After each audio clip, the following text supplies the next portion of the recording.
can I help? Okay, so I'm not entirely for sure. Right now, I seem to find myself in a situation similar to what I believe you were in as far as trying to do too much. The issue is more of a matter of consistency and also identifying a proper time frame for which I need to apply myself. Currently, I am on the 6-month study plan, and because of the schoolwork that I'm currently doing, I'm this close to finishing my bachelor's. I find it difficult to maintain that plan. So the time frame that I would like to apply for law schools is not able to be met under the 6-month study plan. So the first question I guess that I would have is, do I need to modify the plan for a reduced time frame, or do I need to wait till next year?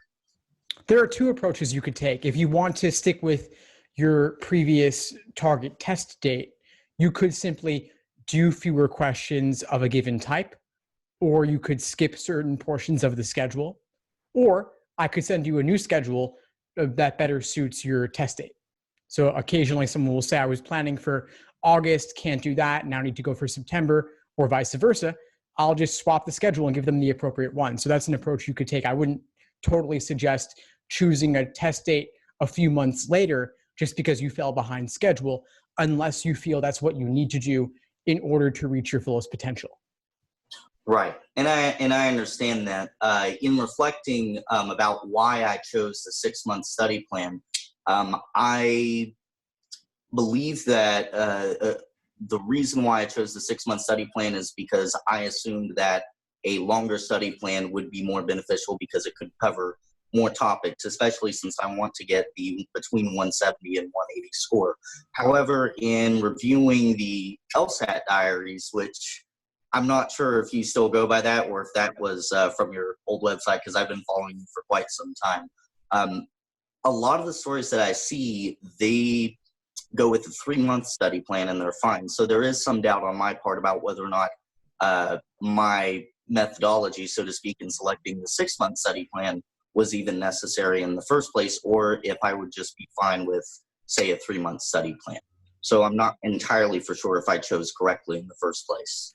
Yeah. There are people who do it all in 3 months. There are people who were studying for a while previously. Then they discovered my resources, but they couldn't study for another 6 months. So they just got the 3-month plan. 3 months could be enough. It really varies from person to person, depending on the amount of time you're able to put in, how easily it comes to you, and then also what your ultimate goals are. There are people who did the 3-month plan who got in the 170s, but there are also plenty who got in the 160s. And if you're really committed to giving this your all, then I do think that a 6-month timeline is relatively better if you can do it. And we're speaking right now at the very beginning of March. 6 months from now would be September. You could take it in September or October or even December and still apply in the same cycle. Totally fine. Okay. So if I were to adopt the 3-month study plan, I do some soul searching, find out that a 3-month study plan is something I want to do because I really want to take it this year.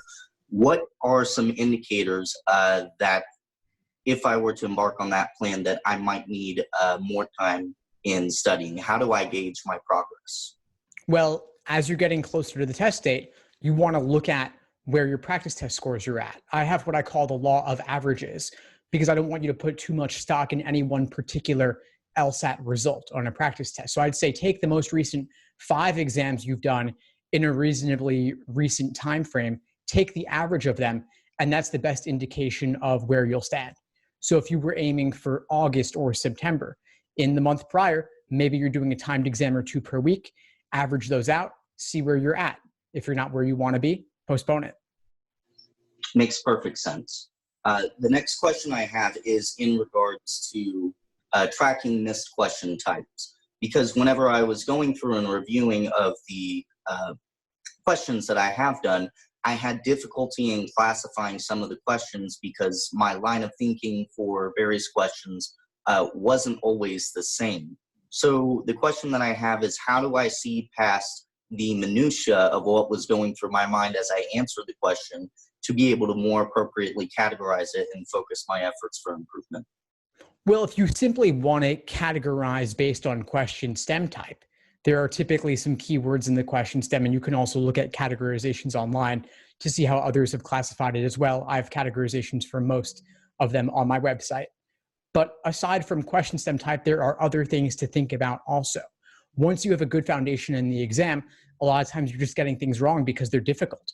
And it's not about the question type anymore, like strengthen, weaken, flaw, and so on.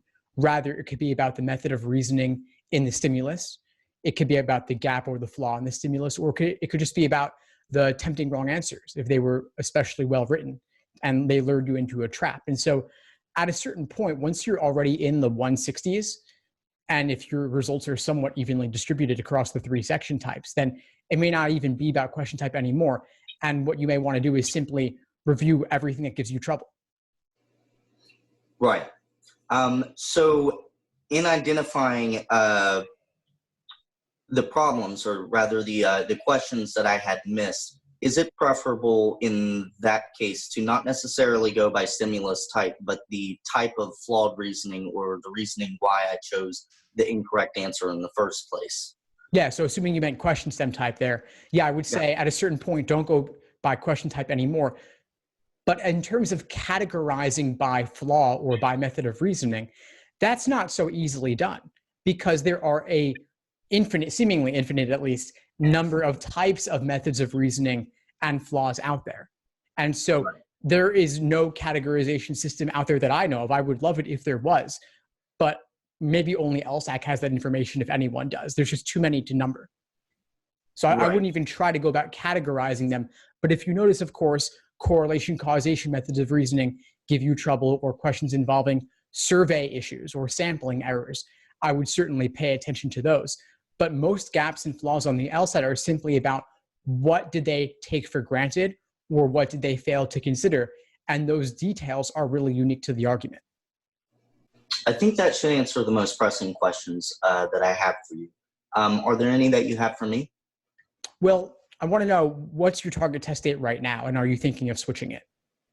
Well, to be honest, I have more focus on the quality of study as opposed to a test date. The reason why, and really the only reason why a target test date had even popped into my mind as a secondary matter is because one of my friends highlighted to me that there is an opportune window. And in the cursory view that I gave that in my research, it does seem to matter.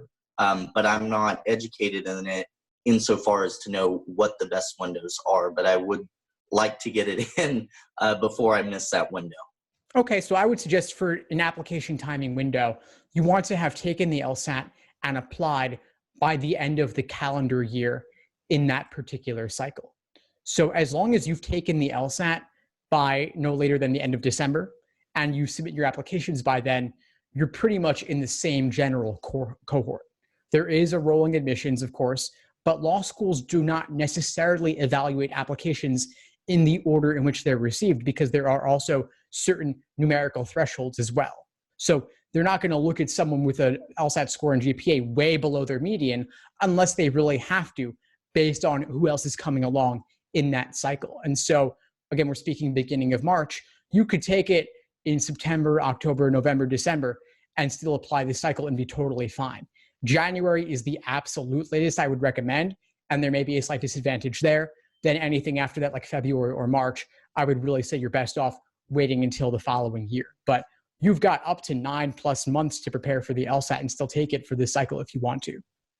Excellent. And that actually is really good news for me to hear. The friend, well-meaning as I'm sure they were, advised me for, I believe the date was September as the no later than date, or October, something akin to that.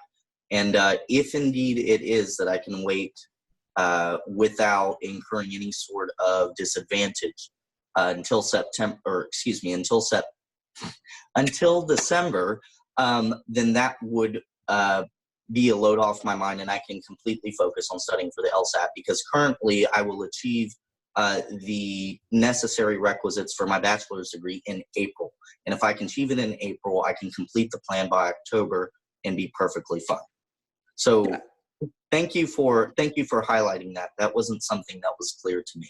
Yeah, of course. So there's a lot of confusion around this, and also things have changed in recent years. Applying early matters much less than it used to. And of course, having a 175 and applying in September is a little bit better than having that 175 in December or January. But applying, if it takes you a few more months to get even a couple more points, it's well worth waiting. Excellent. I will take that advice then, and I will, for now, focus exclusively on my college studies. And once I wrap that up at the end of April, then I will go ahead and give my all to the plan. And I will be sure to send you any questions about it, because there was one, in the plan, you referenced a logic game that I believe you said that you created on your web page. When I went through and was looking at my errors, I couldn't understand one. I'm like, what the heck? And I looked through the comments, and a lot of other people seem to indicate that trouble. I'm not sure if the particular one comes to mind that you that you created, or. Well, there have actually been a couple like that where people are, my tricks were quite deceiving. But if you continue reviewing the comments, you will see people respond and clarify the confusion around it. But yeah, there's some tough ones I wrote there. Yeah, they were, but I enjoy them. Logic games are particularly fun. Reading comprehension, I'm not so much looking forward to. Yeah. Well, take it one piece at a time, but you've got plenty of time right now as we speak. Excellent. Well, I really appreciate your help so much in this, and for somebody who's been following your resource for a number of years, back when you had the old website. I certainly appreciate it, because for me personally, as some context, I was in a position where I just simply couldn't study. I was at that time in the military, still abroad, and it was a long-term goal of mine. And reading through your materials, which I didn't know you had a YouTube channel at the time, certainly helped me prepare, not just when I was in a position to study, but also to prepare my mindset for when I do study, to be able to think about the things that I needed to do to prepare. So I definitely appreciate your help in that. My pleasure, James. Glad I was able to help. Before we sign off, what would you say is the biggest insight you got from our call today? The biggest insight that the most practical one was that the window is a lot larger than I thought for law school applications, and a little bit as well as to how they go through those applications. In terms of strategy, it gave me the best insight to be able to more focus my studies in the plan and the method of reasoning that I established for taking the plan. For example, choosing the 6-month study plan more often than not is probably the better choice if one is able to, as opposed to a 3-month study plan, and being able to gauge your progress along the way to determine if you need more time or not. That was particularly helpful in a strategic sense. Great. Well, I'm really glad I was able to help. Please keep in touch and let me know if you need anything at all as you move forward. Absolutely. Thank you so much, Steve. Thanks for tuning into the show. Please subscribe if you haven't done so already to be notified of new episodes as I release them. And feel free to reach out if you need anything at all as you move forward with your prep. I'm happy to help however I can. In the meantime, I wish you all the best and take care.